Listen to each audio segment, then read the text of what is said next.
Hello, everyone. John Jacobson again here, just coming to you with some more thoughts about what's going on in my mind during this difficult time in our nation's history. Uh, Last episode, or posting, however you want to call it, we talked about the velocity of the virus and how I believe that the virus has probably spread far more into our society than we thought it had. To back up what I'm trying to say about that is the Arnott factor, and I'm probably butchering that name, is probably some French professor named Arnault, and he probably came up with the idea of how fast a virus can spread, how viral it is, and how easily it is to transmit from person to person.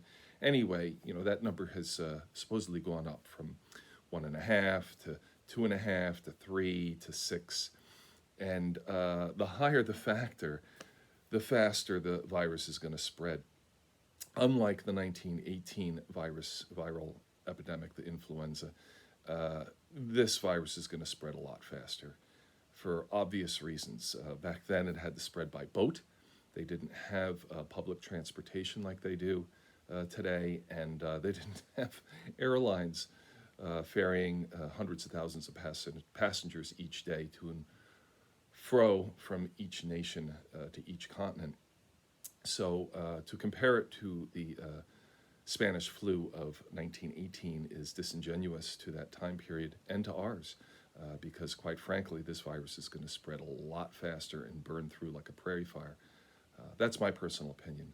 I'm glad to see that there's some other countries that are, as of right now, um, promulgating the same theory that I have. Here, Scotland, Denmark, Germany all have anecdotal evidence that in their communities the virus is far more widespread to people that are asymptomatic with zero symptoms at all. I think that's a very important mitigating factor as far as the mortality rate concerning this virus.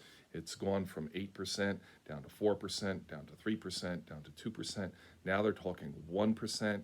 And now in these communities in Denmark, Germany, and Scotland, they're even talking that it's closer to the mortality rate of the seasonal flu than it is to the pandemic of 1918.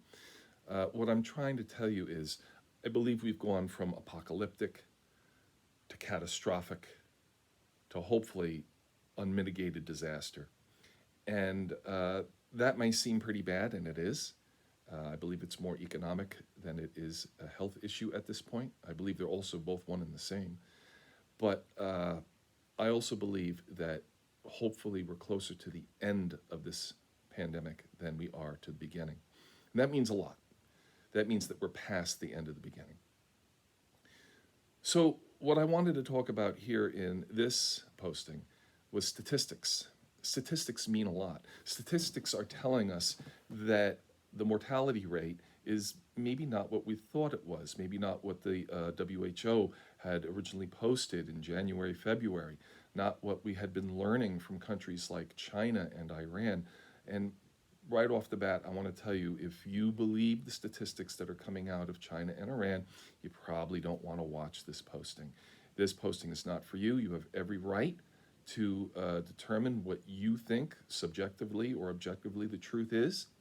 But if you think that China and or the governments of China and the governments of Iran are truthful and transparent, that's a discussion for another day. This is not an episode that you probably want to view or even comprehend. But what we try to do here, or what I try to do here, because not many people are watching, if any at all, is to speak the truth objectively. Speaking the truth objectively, something that we can all agree on, at least a little bit of common ground where we can have some footing. That's what's wrong with the world today. The world is too polarized, and you are not getting any information that is anything less than that.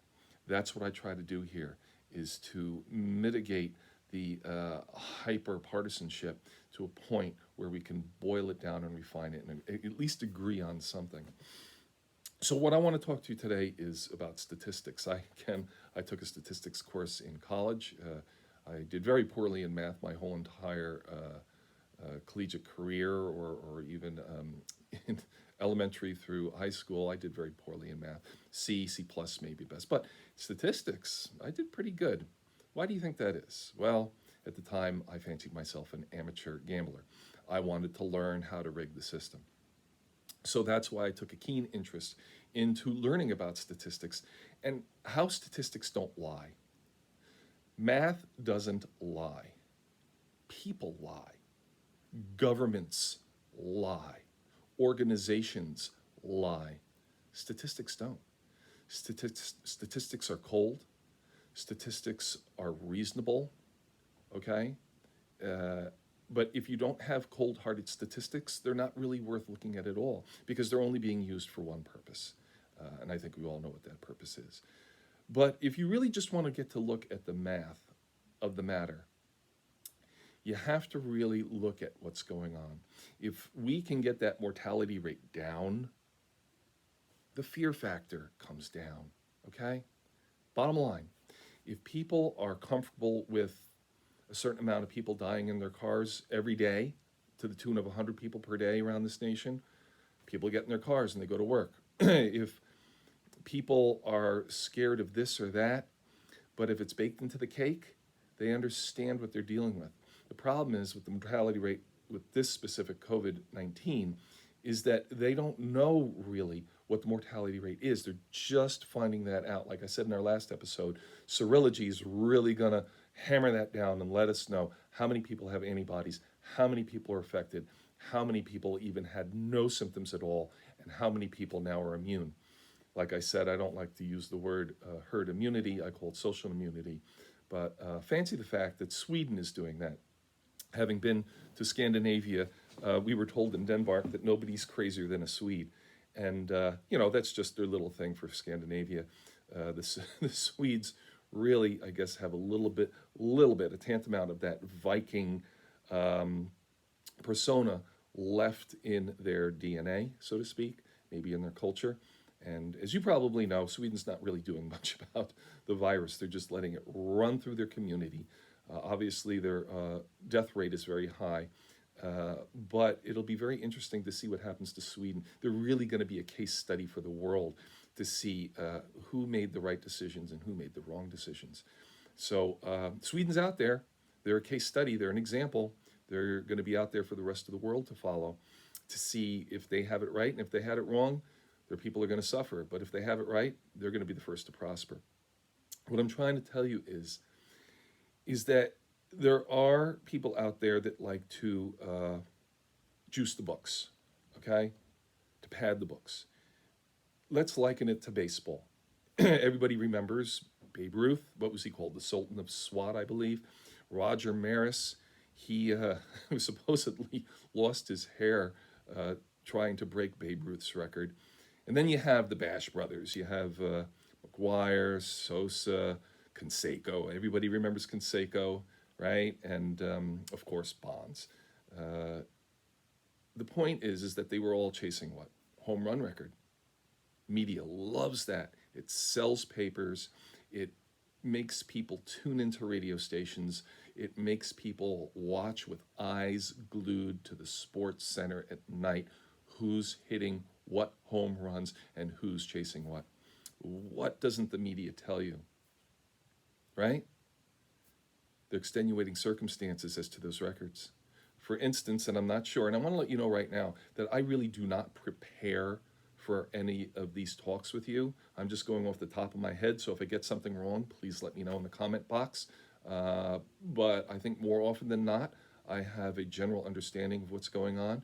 I do believe that Babe Ruth played at a time in Major League Baseball when they played X amount of games for a regular season.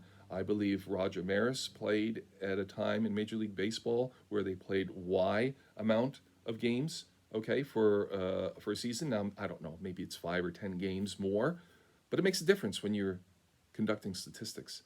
And then, of course, you have what? The performance-enhancing drug era of baseball, something that everybody turned a blind eye to because they were all caught up in the hype.